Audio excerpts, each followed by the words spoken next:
tu hi America arian kal takin pathian rian atun mi ka sia hai siangun hai le ka kolin buddhist in khifa aluti tu hi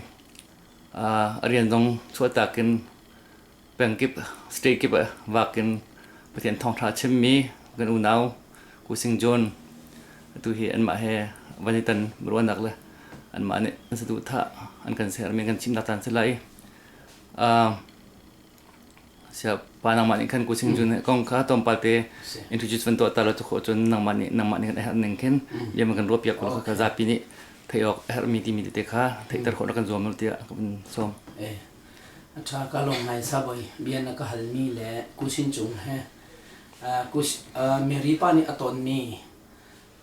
zubna in ahu mi tharau pathian ni athin lung e bi achi mi aroi ni hin akar than na thani chung khoki ba kan ba ke te akhan mi hi lung atling ngai chu cha chun atua zai ruanga da arian achu ataki zai ruanga da arian atuan mi kal takin pathian thong thachim oka argi thoti mi hi sulam chu angai zai ruanga ti chun ama hi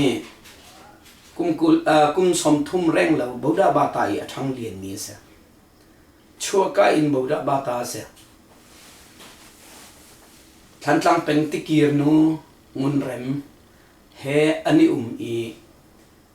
kum thum hi aphong men te in July mi nu thidu ruang i khifa hung lutika anun thlen nak pakhat man ne kar ngai lo ate nun thlen tu thiam thara ka nei lo ate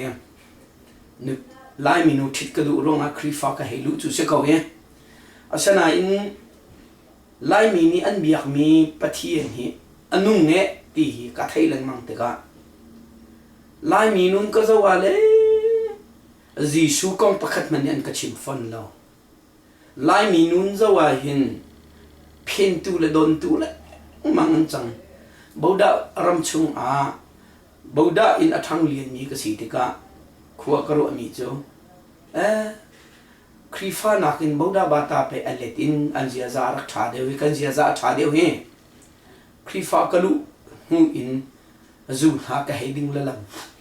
athalo mi ha ka he tong la lam krifa simi pau ni le jisu kom pakhat man an ka ro bal lo athalo mi zulin som le thil thalo som le tu an tam boda bata alet atha de ti hi karak ro asana in kapum i thong than chimmi Jisu Christ chu anung mi pathian si ti hi an van chim mi hol an kale piak te ke an chim te ka anuna sia chun bible atho atha in ka theslai ti akati than ha ka van cham chun bible na ka van rel te ka ka ton mi ni hin o Jisu hi anung mi pathian fa pa se anung hrim ti mi hi aka fian tar e chu cha chun ni hin ni a boi pathat nak chim hi Jisu akong avel ngai nak kol holin chen phia che ju ro ko ma pyu be man ni nai mu ti khi atu i leng a chuak ve i hun ki ba te akhan na he sa chu cha chun hi fa pa ku sin chun he krifa si nak he kum sri khong khang ase chu kum sri a chun kum thum he ame khan kriya in karak long leng e betate in achung ka van pil hi kum thum li long he ka sa chu cha chun pathian tharau ni ka chung a anun te ka hi thuak in pathian thai hi rak salo in chung lei in pathian thai hi krifa tak chu asiti mi hi mi kipsina te khan ka du ti ate chu he petla in aku chei ma ku sin chong ka ku sin chong e khan sa cha bo no aku dalau USA na ma alau ma lau bu su yin balu ni na ma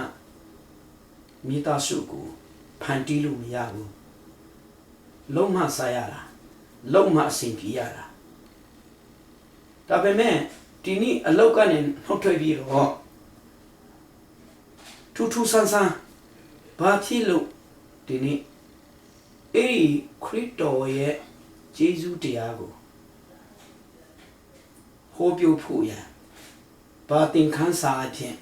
ဘာဖျားသခင်ကဘလူနီအဖြစ်နှလုံးသားမှာပြောလို့ဒီလိုနှလလုံးလုံးအဝင်ကလေးထွက်တဲ့အကြောင်းကိုအနည်းကိုရှင်ကျွန်းရဲ့ခန်းစားချက်ပေါ့နော်အဲ့ဒါကိုနည်းနည်းပြောပြပါဦးလို့ယေရှုနာမအဖြစ်တောင်းပန်ပါတယ် Thank you ကျေးဇူးတင်ပါ အာမင် Amen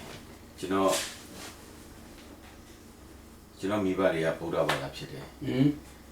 အမျိုးတွေအကုန်လုံးကဗုဒ္ဓဘာသာတရားမှခရစ်ယာန်မရှိဘူးဒါပေမဲ့ဘုရားကျေးဇူးတော်ကြောင့်ကျွန်တော်ကချင်းမနဲ့ရပါတယ်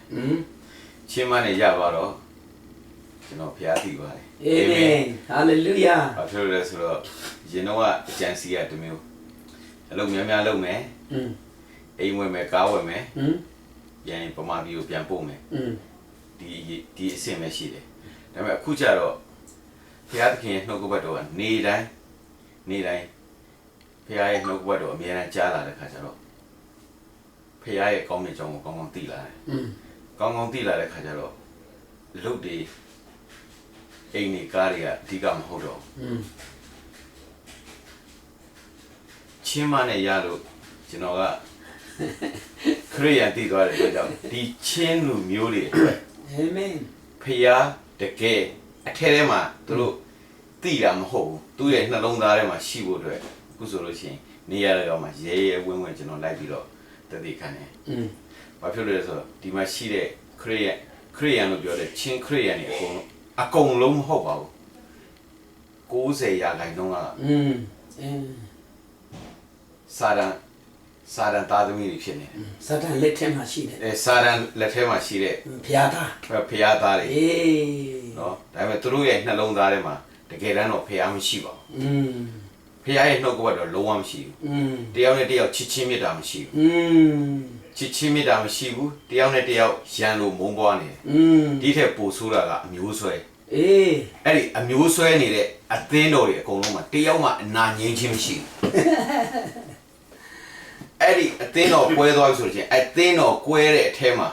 တယောက်နဲ့တယောက်အရင်တော့အမျိုးတွေကတယောက်နဲ့တယောက်စကားမပြောတော့အဲ့လိုချစ်ချင်းမေတ္တာမရှိဘူးအထဲထဲမှာနှုတ်ကပတ်တော်မရှိတဲ့ချင်းလူမျိုးတွေအတွက်ကျွန်တော်အခုဖခင်ကောင်းမြတ်ကြောင်းလိုက်ပြောတာ အာမင် thank you ချင်းလူမျိုးလို့ပြောလို့နားတယ်ဆိုလို့ရှိရင်အဲ့တော့ကောင်းတဲ့နိုင်ငံသားမဟုတ် ဟုတ်တယ် သူတို့ကဒီနိုင်ငံသားတွေပဲဖြစ်သေးတယ် ဟုတ်တယ် စာရန်နိုင်ငံနဲ့ကပ်ရက်ပဲရှိသေးတယ်အရင်တော့ကျွန်တော်ကိုပြောတယ်ကော်တဲလို့ပြောလို့ရှိရင်အရင် ပါလို့ ကော်ပါပြီးတော့ကော်တဲရနေနဲ့ကျန်းနေအဲ့ဒီကော်တဲလို့ပြောရင်အရင်စိတ်နာလားဘာစိတ်နာလဲဆိုတော့သူတို့ကနှိမ်ပြီးပြောတယ်ဆိုတော့သိတယ်စကားတော့နားမလည်ဘူးနှိမ်ပြီးပြောတယ်ဆိုတော့သိတယ်ဒီကော်တဲတွေကတတိယနိုင်ငံသွားမယ်လို့မဟုတ်ဘူးအားလို့ချင်းနေရပဲတတိယနိုင်ငံသွားမယ်လို့ပြောတယ်ဒါပေမဲ့အဲ့ဒီချင်းတွေကရက်တောက်နေတယ်ခိုင်နီးငုံနေတယ် ဟုတ်တယ် နော်မကောင်းတဲ့ကောင်မတွေအိမ်မှာသွားအိမ်နေတာအဲ့ချင်းလူမျိုးတွေအများကြီးပဲ အေးဟုတ်တယ်နော် ကဲ တကယ်ဟုတ်တယ် ဒါကကျွန်တော်ရဲ့အမြင်ထဲမှာတွေ့နေတဲ့လူတွေအရင်တော့ကတော့ဖះမသိခင်တော့ကတော့ကျွန်တော်လည်းဗုဒ္ဓဘာသာသူတို့လည်းခရစ်ယာန်ဆိုတော့ငါတို့လိုပဲ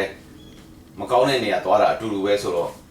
အတူတူလို့ပဲထင်တာအေးဒါပေမဲ့တကယ်တမ်းနှုတ်ကပတ်တော့ကျွန်တော်ရဲ့နှလုံးသားထဲမှာရှိလာတဲ့ခါကျတော့အေး ခရစ်တော်ကထဲထဲမှာရှိလာလို့ရှိရင်အသစ်ပြုပြင်တော့တော်ပါဖြစ် အာမင်ဟာလေလုယာ နှလုံးသားထဲမှာခရစ်တော်မရှိတဲ့လူကအရက်လဲတောက်မြဲပဲဆေးလိတ်လဲတောက်မြဲပဲခိုင်နီးလဲငုံဆဲပဲ ဟုတ်တယ် ပိုးဆိုးတာကအသင်းတော်လူကြီးတွေကျန်းစာလည်းမဖတ်ဘူး ဟုတ်တယ် နော်စုလည်းမတောင်းဘူး ဟုတ်တယ် အစည်းအဝေးရှိမှကောက်ခံငင်ကစာအုပ်လေးကောက်ဖတ်ပြီးတော့ရှိမှဟာလေလုယာကျေးအော် အေး နော်အသင်းတော်မှာပြဿနာဖြစ်တယ်သူတို့ရဲ့အုံနောက်ကဘာအုံနောက်နဲ့သွားဖြည့်ရှင်းမလဲနှုတ်ကပတ်တော်နဲ့မဖြည့်ရှင်းတဲ့အတွက်ကြောင့်သူတို့တွေအားလုံးမှာအသက်လုံးဝမရှိဘူးသူတို့ရဲ့နှလုံးသားထဲမှာခရစ်တော်မရှိဘူးဆိုတာသိတာ ဟုတ်တယ်ဟုတ်တယ်ဟုတ်တယ် သူများမကောင်းကြောင်များများပြောမယ်သူများကိုဆူတောင်းပေးဖို့ဆိုတာမရှိဘူး ဟုတ်တယ် အသင်းတော်ခွဲဖို့ပဲကြည့်တယ် ပါစတာမကောင်းကြောင်းပြောမယ်တင်းထောက်လူကြီးကြောင်းမကောင်းကြောင်းပြောမယ်ဖះကျေးဇူးတော်ကြောင့်ချင်းစကားအစိုးရမတက်တာကျေးဇူးတော်ဘာဖြစ်လဲဆိုချင်းစကားလားအစိုးရတက်နေလို့ရှိရင်အဲ့သူတို့တည်တဲ့ခရိယန်ဟိုသူတို့တည်တဲ့ဖះလမ်းကြောင်းထဲမှာပဲပါသွားမယ်ဘာဖြစ်လဲဆိုလူ3ယောက်လောက်ဆုံလို့ဖះရှိခိုးစရာရှိလို့အိမ်မှာလာဆူတောင်းတယ်နိုင်ဝက်လောက်ပါစတာမကောင်းကြောင်းထိုင်ပြောနေအဲ့မဲ့စကားနားမလဲတာမဟုတ်ဖះကတိခိုင်းနေတဲ့ဟာဆိုရင်အကုန်လုံးအဖြေပေးတယ်အဲ့တော့အခုဆိုလို့ရှိရင်ချင်းလူမျိုးတွေကဖះကိုတီးပြီးသားလူဖြစ်တဲ့ကြောင့်အဲ့ဒီဖះတီးပြီးသားလူတွေအတွက်ပုံတက်တည်အနေနဲ့လိုက်ပြတယ်တက်တည်မရှိတဲ့လူကအလကားပဲဟုတ်တယ်ခရိယန်ဖြစ်ပြီးဆယ်ဝတ်ဖို့မှန်တဲ့တခိုးတွေအများကြီးပဲမြတ်တော်ဖြစ်ဖို့အများကြီးပဲအဲ့လိုတခိုးတွေများတယ်အဲ့ဒါတွေကိုကျွန်တော်ရဲ့အသက်တာနဲ့ပဲပြတယ်အဲ့အကြောင်းပဲတက်တည်ခံတယ်ဆယ်ဝတ်ဖို့အခု6နှစ်ရှိပြီတခါမှမရောဒါဆိုလို့ရှိရင်ယုံကြည်သူချင်းလက်မထောင်ရဲလို့ရတယ်အာမင်အဲ့ဒီအကြောင်းတွေပဲကျွန်တော်ရိုးပဲလိုက်ပြီးတက်တည်ခံတယ်ဘာဖြစ်လို့လဲဆိုတော့ဒီမှာရှိတဲ့ချင်းလူမျိုးတွေကိုချစ်လုံးအားကြီးလုံးလို့သူများလူတွေအများကြီးပဲရှိတယ်အဲ့ထဲမှာမှရဲဝုန်းလိုက်ပြောတယ်ဘာလို့ကျွန်တော်ပြောလို့မရဘူးဖះကပဲပြောပေးသွားတာဒီနေ့မနေ့စောကြီးကျွန်တော်တို့ဖះကောင်းတဲ့အကြောင်းပြောဖို့အစီအစဉ်မရှိဘူးအစီအစဉ်မရှိတဲ့အချိန်မှာဘာမှမလို့တော့ရှိလို့ရှိရင်တကားချက်ချင်းဖွင့်လို့ရတယ်ဖះသခင်လိုအပ်တဲ့အရာကိုကျွန်တော်ပေးပါပြောစီခြင်းတဲ့အရာကိုပြောပါဒါပဲ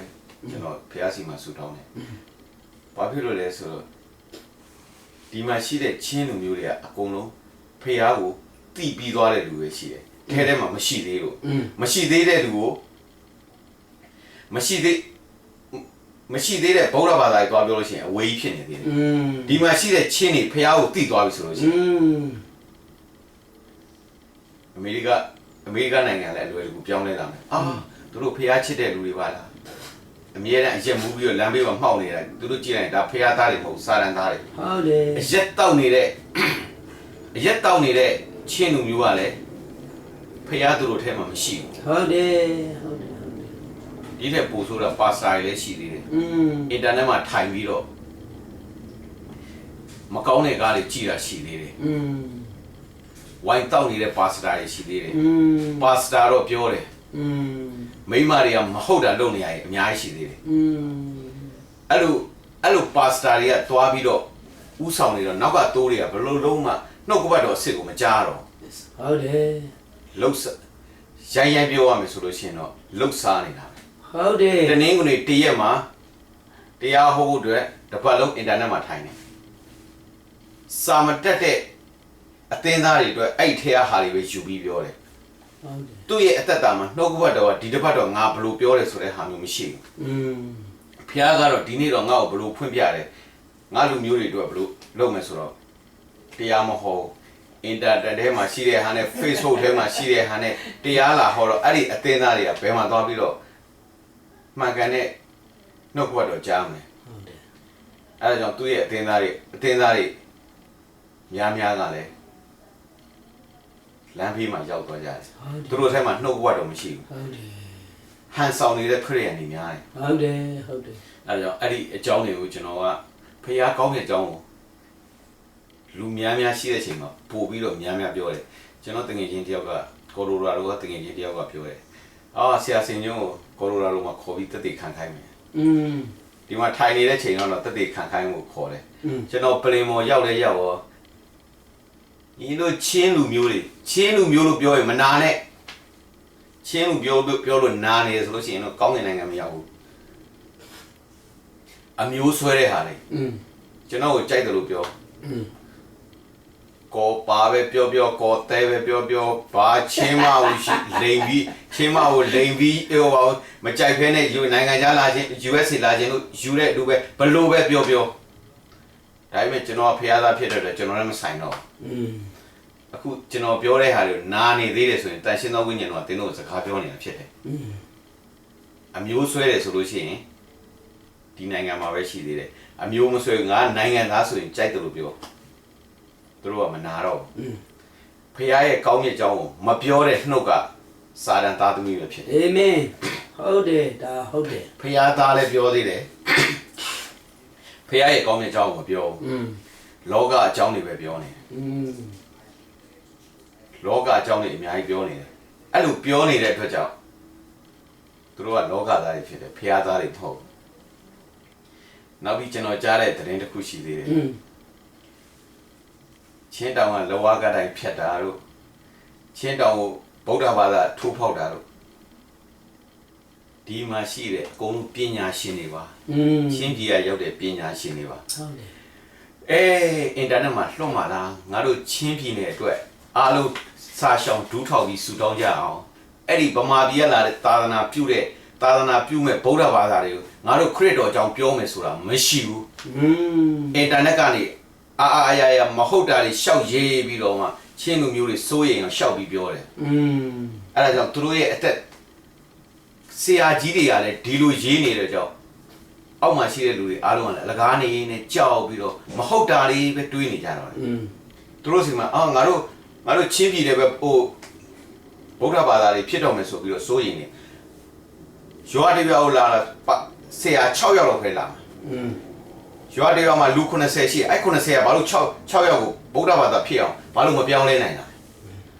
ဟိုကဗမာလို့လာတာချင်းလို့ကြိုက်တယ်လို့ပြောလို့ရတယ်သူတို့တယောက်မှနားမလဲဘူးအဲ့လိုနားမလဲတဲ့လူတွေဆူတောင်းပေးဖို့ဆိုတာလည်းမရှိဘူးလွှင့်มาလားငါတို့လူမျိုးငါတို့ချင်းတောင်မှာရှိတဲ့လူတွေအကုန်လုံးစာရှောင်ဆူတောင်းကြပါမပြောဘူးဟိုဆိုရအောင်ပဲအပြစ်တင်လိုက်ဟိုနိုင်ငံတကာကနေပို့ပေးတဲ့ပစ္စည်းတွေကိုပဲသူတို့ကလိုချင်လို့အမျိုးသောနီးမျိုးစုံနဲ့ပဲသူတို့စကားတွေများနေကြတယ်စိုးရိမ်နေကြတယ်အဲ့လိုပြောနေတဲ့ဆရာကြီးတွေလည်းဒူးထောက်ကြီးဆူတောင်းလားဆိုတော့ကျွန်တော်မေးချင်တယ်ငါတို့ချင်းတောင်အတွက်ငါတို့လူမျိုးအတွက်ဒူးဘယ်နှခါထောက်တာဒူးဘယ်နှခါထောက်ဘူးလဲတတိရောရလားဟုတ်တယ်တနည်းကိုနေ့တရက်တရားဟောဖို့တော့ပဲအချိန်ပေးနေတဲ့ဆရာကြီးတွေဖြစ်နေလို့ရှင်တော့ဝမ်းနေပါလေ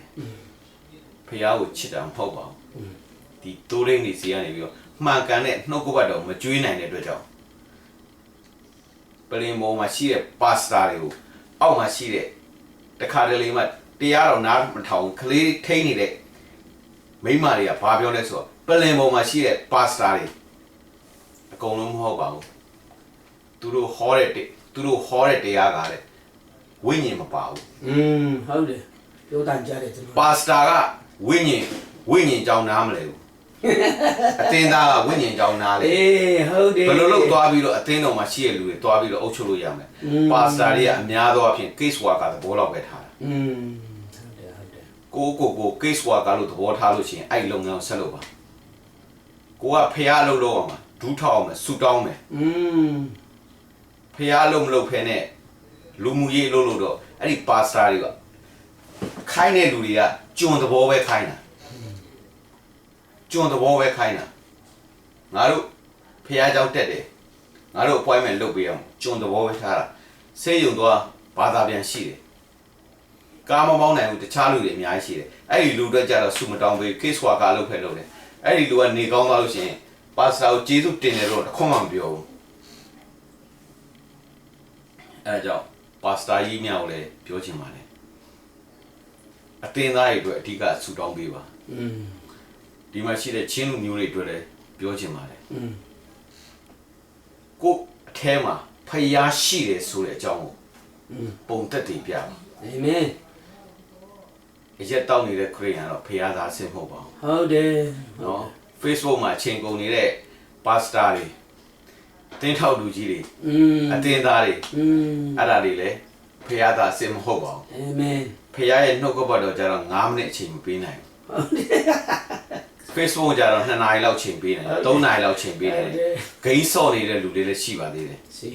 ဂိမ်းရောဆော့တယ်ဖျားသားလို့ပြောတယ်4-5နာရီဂိမ်းဆော့နိုင်တယ်ဟုတ်တယ်အဲ့လိုလူတွေတွားပြီးတော့ဖျားသားလို့ဘယ်လိုလုပ်တွားပြောမလဲရင်တော့မနာလို့ဖြစ်မိတယ်ဒီချင်းကြီးရောက်လာပြီးတော့မှကားကောင်းကောင်းနဲ့စီးတယ်အိမ်ကောင်းကောင်းနဲ့နေတယ်ဘာဖြစ်တာ ဒေါသထွက်တယ်အဲ့ဒါကြောင့်ကရင်တွေကကားမှန်နေအကုန်ခွဲဝါနဲ့ခွဲဒါပေမဲ့လူတွေလိုက်မေးလို့မရဘူးလေဖះကိုပဲမေးကြည့်တယ်ဖះသခင်သူတို့ဘာဖြစ်လို့ဒီလိုကောင်းစားနေရတယ်စကားလည်းမတက်တကဲ့တောကနေတက်လာတဲ့လူတွေဘာလို့ကောင်းစားနေရလဲဖះတခွန်းပဲပြောတယ်သူမိဘတွေကဒူးထောက်တယ် အာမင် သူမိဘတွေကတီးလို့ဖះတီးလို့ဖះရဲ့ဂရိတော်ကြောင့် USA ကိုပို့လိုက်တာ ဟုတ်တယ် USA ပို့လိုက်လို့အဲ့ဒီသားသမီးတွေကအခုရှိနေတဲ့မိဘတွေကဖះနဲ့တကယ်တမ်းအဆက်အသွယ်မရှိရင်သူ့သားသမီးတွေအခုပျက်စီးနေပြီဒုက္ခတော်ထဲမှာနစ်မောနေပြီ ဟုတ်တယ်ဟုတ်တယ် အဲ့ဒါကြောင့်အခုလက်ရှိမိဘတွေလည်းဖះနဲ့မတော်ဘူးဆိုလို့ရှိရင်အမေရိကန်နိုင်ငံကဒုတိယကောင်းတဲ့နိုင်ငံမဟုတ်ပါဘူးငရဲဖြစ်ပါတယ်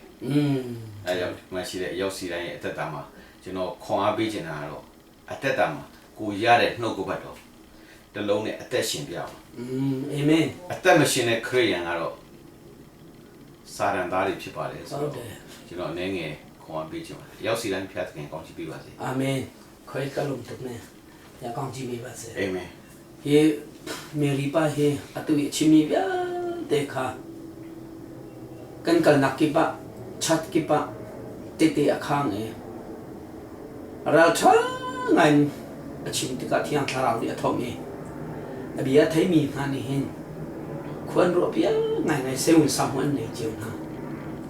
သူချာချွန်းနေဟင်ကန်လိုက်မီနီပတိယန်ကန်ထိုက်ကန်တီမီကျိုช่วงเลยเที่ยงสาราวเทคารักษาลน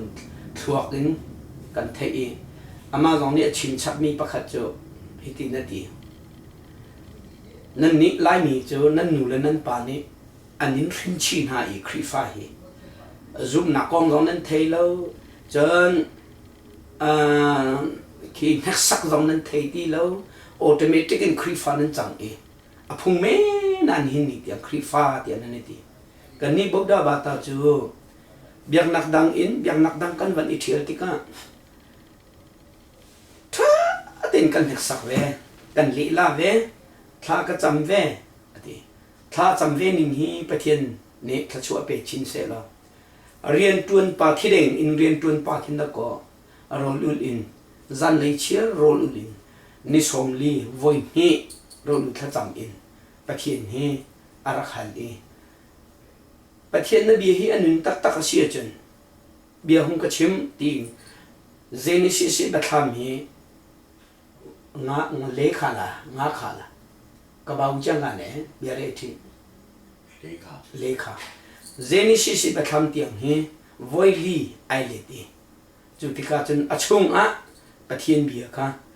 เพียงหงกระเปิดตัวงาเทมาแต่เชนเนี่ยอดีตเรื่องมังมีค่ะไบเบิลอารีรุ่งอารักสิจ้านี่กุมสมงาอัตลิงจังมีกุมสมทมอัตลิงจังมีกุมจามหันเซนตันรีหันอัตัวจังมีไล่มีนี่ไบเบิลฮีตะก็อฟังคัดอัตับคัดสองกันเรนแล้วเจ้ามาค่ะอัเท่าลังมังชิมลังมังจนจีจูมาติงแต่โตหลงตาเนี่ยจีจูติงแต่โตหลงตาชิพุสุเรเตเตขัดเชนเดรีบุเรอันนี้တူတူတောက်တောက်ရှင်းရှင်းလေးလေးနည်းနည်းရှင်းပြပါဦးကျွန်တော်တို့ချင်းလူမျိုးထဲမှာကျေးဇူးမတင်တတ်တာကျွန်တော်အဲ့ဒါလေးကျွန်တော်အရင်စိတ်နာလောကြည့်တယ်ဒီနိုင်ငံရောက်မှကျေးဇူးမတင်တတ်တာတလပုံတခေါတပုံတခေါမြန်လောကြည့်တယ်အဲ့ဒါကြောင့်ဆရာရဲ့ကျေးဇူးတင်တတ်တော်နှလုံးသားရှိကြပါချင်းလူမျိုးကြီးလို့အကျဉ်းချင်းတက်တက်ခံတာလေနည်းနည်းထခုံအပေးလဲဟုတ်ကဲ့ကျွန်တော်ရင်တော့ဖះเจ้าမှာသွားတယ်ဖះเจ้าသွားပြီးကျန်းစာအမြဲတမ်းမိတယ်ပြန်လာရင်ထွက်လာရင်မိတယ်ဒါပေမဲ့ဆရာမဟုတ်တော့သူတရားဟောတဲ့ချိန်မှာကျေးဇူးတော်ကြီးကိုပူဇော်တော်သူဒီငါ့ဘုန်းကိုထင်ရှားစေတော်သူဖြစ်တယ်ဆိုတော့ကျမ်းပိုက်ကိုတရားသူတရားဟောချက်ကိုနားထောင်တယ်နားထောင်ပြီးပြန်တော့ကျွန်တော်တတိယအနေမကောင်းလို့ဆေးရုံမှာသွားကြည့်တယ်ကျေးဇူးတင်တတ်တယ်ဆိုလို့ရှိရင်ဘာထူးခြားမလဲဆိုတော့ကျမ်းပိုက်ကိုကျွန်တော်စမ်းတာကျမ်းစာမှာလည်းညီးစမ်းကြတော့လို့ပဲပြောတယ်ဟုတ်တယ်ညီးကြည့်မှကောင်းမှပဲစားတာဟုတ်တယ်နော် ဟုတ်တယ် မတီးပဲနဲ့မြည်ပြီးတော့မှစားပြီးတော့မှမတီးပဲနဲ့တော့စပူတီကိုသွားပြီးမှမစားနဲ့နော်စပူတီစားရဆိုတော့အရေးစမ်းကြည့်ကိုအမြည်လေးစားပြီးမှစားနော်ကျွန်တော်တို့နဲ့တဲလားမတဲဘူးလားဆိုတော့ ဟုတ်တယ် အဲ့လိုမျိုးမြည်ကြည့်ရတယ်အဲ့လိုပဲကျွန်တော်လည်းနောက်ကပတ်တော့မြည်လိုက်တယ်တထင်းနေမကောင်းတယ်နေမကောင်းတော့ကျွန်တော်သွားတွေ့တယ်သွားတွေ့တဲ့အချိန်မှာသူတို့လင်မယားနှစ်ယောက်ရဲ့အခန်းထဲမှာထိုင်တယ်ကျွန်တော်တို့လာတဲ့အချိန်မှာကြာတော့သူတို့လင်မယားနဲ့အရှမ်းကိုပြောသွားတယ်ဘာဖြစ်လို့လဲဆိုတော့သူ့ရဲ့အလုပ်သမား900လောက်ရှိတဲ့အချိန်မှာတယောက်မှလာမကြည့်အဲ့ဒီမှာဟိုကျွန်တော်ဗမာပြည်ကကျွန်တော်တယောက်ပဲရှိတယ်ဆိုတော့သူတို့လင်မယားနှစ်ယောက်တွေ့တဲ့အချိန်မှာအရန်ဝမ်းသာအဲ့ဒီအချိန်မှာအော်နောက်ကဘက်တော့ဟုတ်ပါလားဆိုတော့ကျွန်တော်သိလာကျွန်တော်မိမသမီးလေးမွေးတဲ့အချိန်မှာတထေးကနေပြီးတော့လက်ဆောင်တစ်ခုပေးလိုက်တယ်စူပါဗိုက်ဇာယူပြီးကျွန်တော်လာပေးတယ်တော့ဆဲဆူပြီးမှလာပေးတယ်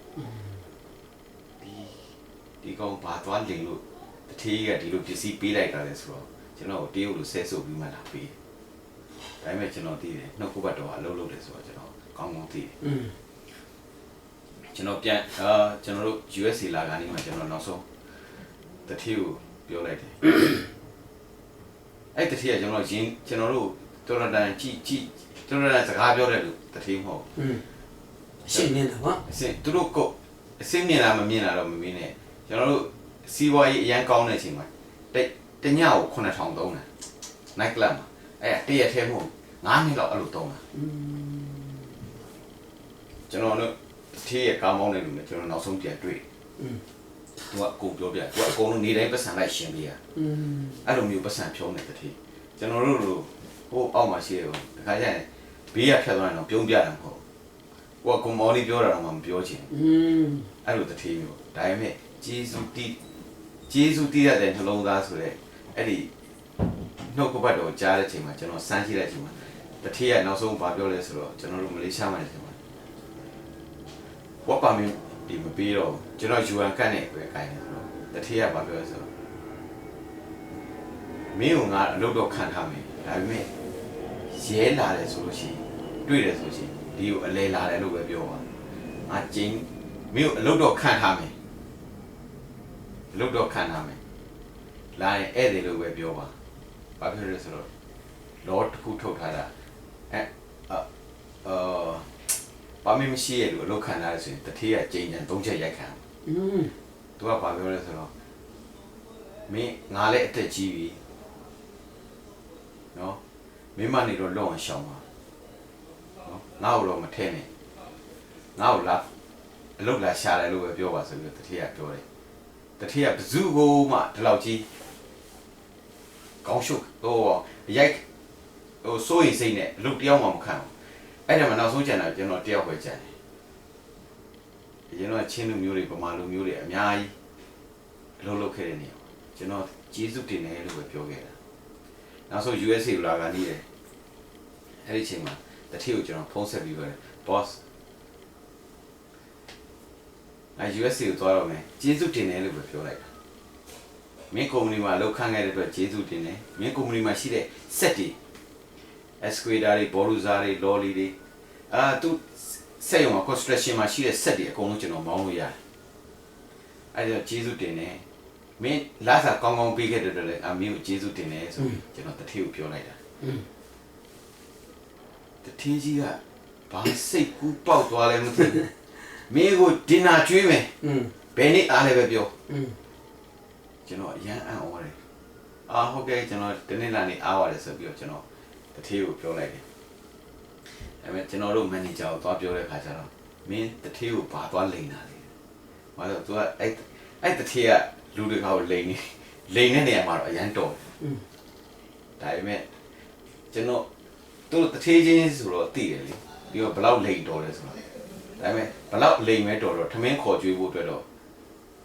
သူ့ရဲ့အသက်တာမှာတယောက်မှမရှိခဲ့ဘူးအဲ့ဒါနဲ့ကျွန်တော်ခေါ်ပြီးတော့ထမင်းတင်တာခေါ်ကြွေးတယ်ကျွန်တော်တို့ကုမ္ပဏီမှာလုံးဝမမျှော်လင့်တဲ့ EPA ပဲဆန်တယ်တတိယတင်တာကြွေးပြီးနောက်ပိုင်းမှာ EPA ပဲဆန်တယ်ကျွန်တော်အကုန်လုံးပြန်ပေးတယ်ဖ နည်းနည်းပိုထူးဆန်းတာအဲ့တထေးကျွန်တော်ခေါ်ကြွေးတဲ့နေရာနည်းနည်းထူးဆန်းတယ်ဘာဖြစ်လဲဆိုတော့အဲ့ဒီတထေးနေတဲ့အိမ်ကဂိတ်3ဂိတ်ဖြတ်ရတယ်ဂိတ်3ဂိတ်ဖြတ်ရတယ်အဲ့ဒီဂိတ်3ဂိတ်မှာမေးခွန်း3ခုမေးမယ်အဲ့ဒီမေးခွန်း3ခုမေးလို့ရှိရင်ပထမဂိတ်မှာဖြေတာမှားတာနဲ့ဝင်လို့လုံးဝမရဘူးဘာလို့ဆိုတော့အဲ့ထက်မှာရှိတဲ့မလေးမှာရှိတဲ့တကက်မီလီယံနာတွေပဲနေတဲ့ရက်ကွက်ဖြစ်တယ်အဲ့နေရာကိုတတိယကျွန်တော်တို့ကျွန်တော်ကနေလာမယ့်ဥစ္စာကိုသူကမလာတော့နဲ့ငါလာခေါ်မယ်ဆိုပြီးတော့စုံကိုင်းဘလို့ကနေရောဝမ်းကိုလာခေါ်တယ်လာခေါ်ပြီးတော့ကျွန်တော်တို့ဒင်းနာချွေတယ်နောက်ဆုံးသမင်းနဲ့စားပြီးတော့ကျွန်တော်တို့မမျိုးကျွန်တော်တို့ကုမ္ပဏီကစိုင်းထိုးပြီးတော့တထေးကိုတိုင်နဲ့ EPF ဆန်ရဖို့ဆိုပြီးတိုင်ထားတာရှိတယ်အဲ့တုန်းကဘယ်လောက်ပဲတိုင်တထေးကလုံးဝကြည့်မဆိုင်အခုတော့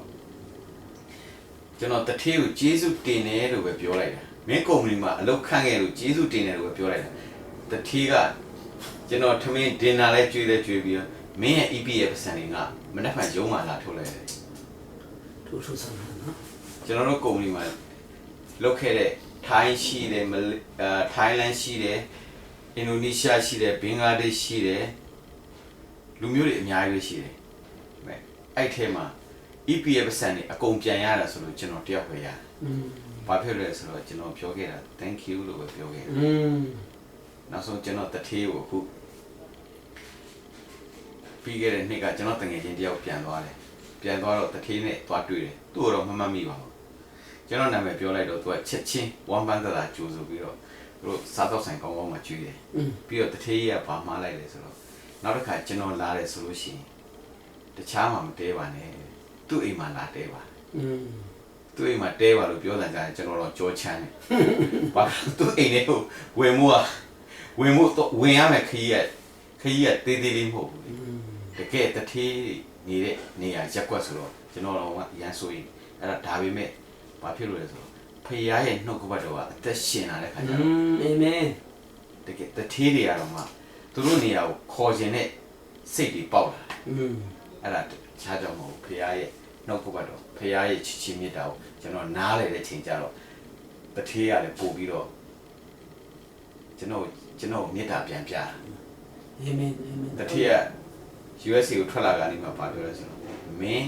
ဒုက္ခရောက်လို့ရှိရင်ငါ့ကိုဖုံးဆက်ပါဒါပေမဲ့ကျွန်တော်ကဖျားသားဖြစ်နေတယ်တထေးကိုဖုံးဆက်เสียမလို့ကျွန်တော်အထက်မှာတခါလေးပြောလိုက်လို့ရှိရင်ဖျားတခါဖွင့်ချပြီးမှတွေ့ရတယ်အာမင်အဲ့ဒါကြောင့်ကျွန်တော်ကဂျေစုတင်တယ်ဆိုတော့တထေးကိုပဲပြောခဲ့တာ USA ကိုရောက်လာတော့ကျွန်တော်ကဖျားကိုပဲပြောတော့တယ်ဟုတ်တယ်ဖျားသခင်ဂျေစုတင်တယ်food stand လည်းလကားပေးတယ်အိမ် welcome money တွေလည်းပေးတယ်အတင်းတော်မှာရှိတဲ့ pastor တွေကလည်းအမြဲတမ်းကူညီတယ်ဘာမှမပြောပါဘူးဂျေစုတင်တယ်လို့ပဲကျွန်တော်ပြောတာဂျေစုတင်တယ်လို့ပဲပြောတာဟုတ်သူတို့ရဲ့အသက်တာမှာတွားပြီးတော့ထိရောက်တယ်ကျွန်တော်ဗုဒ္ဓဘာသာပြောင်းလဲလာပြီးတော့ခရစ်ယာန်မဟုတ်ဘူးခရစ်ဟန်မိမလိုချင်လို့ဟိုချင်းခံတာဖះကို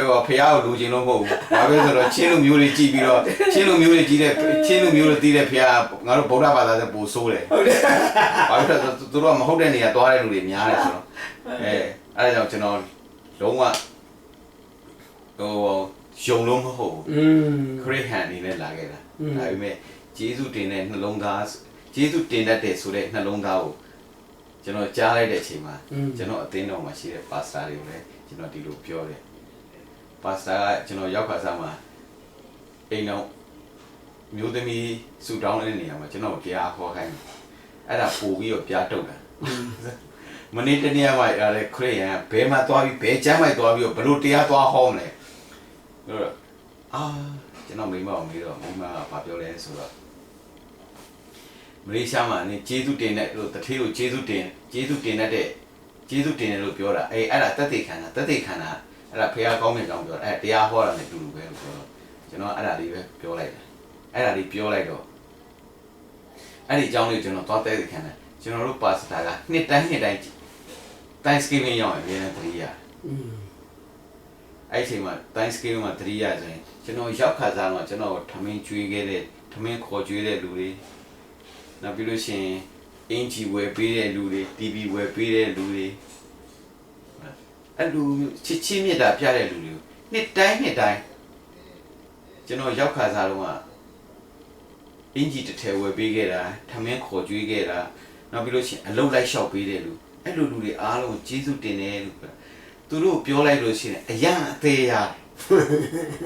ငါတို့ကူညီတာဒီလောက်ပဲကူညီတာနေပြောတာက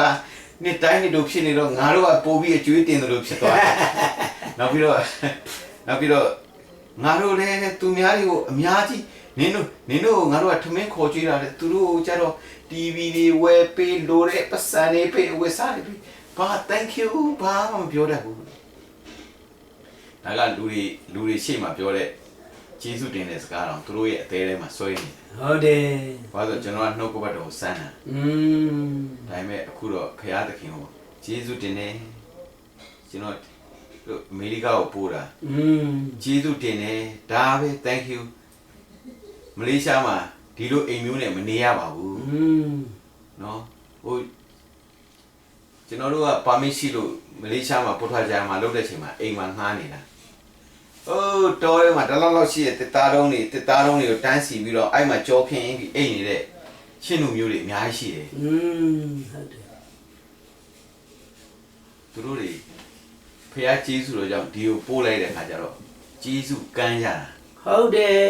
ကျေးဇူးမသိတတ်တဲ့လူတွေကအခုဘာဖြစ်လဲဆိုတော့လုတ်ပါဟိုဝါတိုင်းလဲအများကြီးလုတ်ပါစုစီလာရောင်းကောင်းတယ်လုတ်ပါဒါပေမဲ့ကျွန်တော်ကဖះသခင်ကောင်းမြတ်ကြောင်းနေတိုင်းကျေးဇူးတော်ချီးမွမ်းနေတော့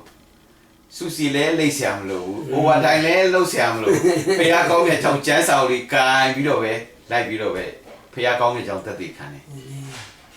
ဒါပေမဲ့ကျွန်တော်မိမနဲ့တိုင်နေတဲ့ချိန်မှာကျွန်တော်မိမကသွားလို့ခွင့်ပြုလို့ကျွန်တော်သွားတာ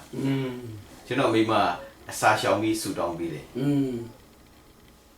အမြဲတမ်းကျွန်တော်နောက်ကဆူတောင်းပြီးတဲ့ခါကျတော့ကျွန်တော်ရဲ့အသက်တာကမပြောင်းလဲလို့မရတော့ချင်းဖះเจ้าမှာ6နှစ်နှုတ်ကပတ်တော်ကိုချင်းတို့ဟောတာကိုသွားပြီးတော့အပတ်တိုင်းသွားနားထောင်တာဒါပေမဲ့ချင်းကျွန်တော်တို့အသင်းတော်မဟုတ်နဲ့ဗမာအသင်းတော်လည်းတစ်ခါလေးသွားတယ်အများဆုံးအဖြစ်ကျွန်တော်တို့အသင်းတော်ပဲသွားတယ်အဲကြောင့်ကျွန်တော်ရဲ့အသက်တာမှာစိတ်ရှည်ခြင်းကိုဘုရားသခင်ကပေးလိုက်တယ်စိတ်ရှည်ခြင်းကိုပေးလိုက်တယ်ဘာဖြစ်လို့လဲဆိုတော့ဘုရားကြောင့်သွားတယ်ဘာမှနားမလည်ဘဲနဲ့ပြန်လာချင်းဘုရားကြောင့်ကတင်းထောက်လူကြီးတွေဘယ်ဘုရားကြောင့်သွားသူတို့မြင်တာနဲ့ဝမ်းမြောက်စရာမရှိဘူးတိုက်ဆိုင်တော့ခွန်းတော့သူတို့ကြည့်ရင်ဝမ်းမြောက်စရာမရှိဘူးပြုံးနဲ့ကြိုးဆိုတာမရှိဘူးတဘောတရားပဲနေကောင်းလားလမ်းဟိုဘက်လှည့်နေသေးတယ်ဖြစ်နိုင်လို့ရှိရင်ကျွန်တော်အခွင့်ရလို့ရှိရင်ဖနှောင်းနဲ့တော့ပေါက်လိုက်ချင်သူတို့ကပဲဖះเจ้าလာတဲ့လူကိုဝဲခမ်းမလုပ်ဖ ೇನೆ နေကောင်းလားဟိုဘက်ခေါင်းလှည့်နေဒီလောက်ဟိုဟာဖြစ်တဲ့တင်းထောက်လူကြီးတွေဖះเจ้าထိတ်မှာအဲ့ကျိုကိုနဲ့တန်သလားဆိုတော့ပဲစဉ်းစားကြည့်လူတယောက်လာတယ်လူစိမ့်လာတယ်လက်ဆွဲနှုတ်ဆက်တယ်ခေါင်းကဟိုဘက်လှည့်နေတယ်စဉ်းစားကြည့်ဘယ်လိုချစ်ချင်းမိတာရှိမှာဖះကောင်းမြတ်ကြောင်ပြောတာနဲ့ချင်းမကောင်းကြောင်ပြောသလိုဖြစ်သွားတယ်ဒါပေမဲ့ဖះသခင်ရှိဘက်မှာလမ်းမှန်ရောက်ဖို့အတွက်ကျွန်တော်တသက်ခံကြီးဖြစ်တယ်ဟုတ်တယ်ကျွန်တော်တို့အသက်တာမှာအခုနေ့စဉ်အသက်တာမှာဖះရဲ့ကောင်းမြတ်ကြောင်ကိုပဲဂျေဇုတော်ပဲချီးမွမ်းတယ်အာမင်အခုဂျေဇုတော်ချီးမွမ်းတဲ့ဒါဝိဒ်လိုပဲလူးစ်ဝေတက်ဆက်ကနေပြီးတော့မှအိမ်လေးထဲမှာနေတဲ့တယောက်ကအခုဟုတ်တယ်9 state လောက်ရှိပြီလိုက်ပြီးတက်တည်ခံတာဖះဂျေဇုတော်ပဲအဲ့ဒါကြောင့်ဖះရဲ့ဂျေဇုတော်ကိုပဲနေတိုင်းတက်တာမှာချီးမွမ်းနေဆိုလို့ရှိရင်ကျွန်တော်တို့ဝယ်ဖះကောင်းမြတ်ကြောင်းလိုက်ပြောမယ်ဂျေဇုတော်တင်တယ်ဒါပေမဲ့အိမ်ထဲမှာအလုပ်လုပ်နေတယ်ဖះဘုန်းတော်ထင်ရှားသေးပါဘူးဖះကောင်းမြတ်ကြောင်းပြောပါတယောက်နဲ့တယောက်တက်တည်ခံပါအာမင်ဘာဖြစ်လို့လဲဆိုတော့အခုချင်းလူမျိုးတွေကတကယ်ဖះကတကယ်အသုံးပြုခြင်းနေပြီဟုတ်တယ် ဖះဘုံတော်ထင်ရှားစေခြင်းနေပြီဘာဖြစ်လို့ကျွန်တော်တို့ရွေးကောက်ထားတဲ့ချင်းလူမျိုးတွေဒီလူမျိုးအားဖြင့်ဘေးမှာရှိတဲ့ပတ်ဝန်းကျင်မှာရှိတဲ့လူတွေအကုန်လုံးပြောင်းလဲဖို့လိုတယ် အာမင် သူတို့ရဲ့အသက်တာကိုကြည့်ပြီးတော့ခရိယန်ယေရှုပုံစံမပေါက်ခဲနဲ့စာရန်ပုံစံပေါက်နေတော့ဘလို့မှဖះဘုံတော်လည်းမထင်ရှားနိုင်ဘူးပြီးချင်းခရိယန်ဆိုလို့ရှိရင်ပိုဆိုးသေးတယ် ဟုတ်တယ် ဖះเจ้าမှာတွားပြီးအရက်တောက်တဲ့ခရိယန်ရှိသေးတယ်အဲ့ဒါဖះရဲ့သားမဟုတ်ပါဘူးဖះကလိုချင်တာသူ့ရဲ့ပုံစံတူတဲ့သားတွေပဲလိုချင်တယ်ဖះကောင်းတဲ့အကြောင်းပြောတဲ့ ဟုတ်တယ် သူတွေပဲလိုချင်တယ်အဲ့လိုလူမျိုးတွေပဲဖះကရွေးကောက်တယ်အဲ့လိုရွေးကောက်တဲ့အခါကျတော့ဟိုလူဝစ်ဝေးရနေပြီးတော့မှချင်းမနဲ့ရတဲ့ဗမာကောပါလာပြောကောတဲပဲပြောမနာဘူးဘာလို့ဆိုကျွန်တော်ကဖះသား အာမင် အဲ့ဒါကြောင့်ဖះကောင်းတဲ့အကြောင်းကိုခုနေရာတကာမှာလိုက်ပြီးတက်တည်ခံပါလေ အာမင် နော်ကျမ်းနာသူတဲ့အရောက်စီတဲ့အသက်တာမှာငြိမ်သက်ခြင်းဝမ်းမြောက်ခြင်းဖြစ်စေပါနောက်ပြီးတော့ယေရှုတင်တဲ့ဖះစီမှာယေရှုတင်တဲ့ဆိုရင်လူတွေစီမှာလည်းယေရှုတင်တဲ့လာမယ်ဖះသခင်ကတဖြည်းဖြည်းနဲ့ဒါဝိဒ်တော်မှာဟိုးမြေတော်ထဲမှာတိုးကြောင်းနေတဲ့အထက်ကိုချီးမြှောက်ပါတယ်အဲ့လိုပဲဒီမှာရှိနေတဲ့ချင်းကြီးကိုမောင်မတွေအရောက်စီတိုင်းလေဖះသားဖះသမီးအစစ်မှန်ဖြစ်ဖို့အတွက်အရောက်စီတိုင်းရဲ့တက်တာမှာနှုတ်ကပတ်တော်နဲ့ပြန်လဲစမ်းစစ်ပါလို့အနေငယ်ခွန်အားပေးခြင်းရောက်စီတိုင်းဖះသခင်ကောင်းကြီးပေးပါ အာ စေ မင်ကိုကြီးကျွေးကျေးဇူးတင်တတ်တော်နှလုံးသားတက်တက်ခံချက်ပုံမှာလည်းကျွန်တော်တို့ကျမ်းနာသူအယုတ်တာနှလုံးသားမှာဒီဆော့စာဖြစ်ဖို့ဘုရားသခင်အတိတ်ပိုင်းကောင်းချီးပေးပါစေ အာမင်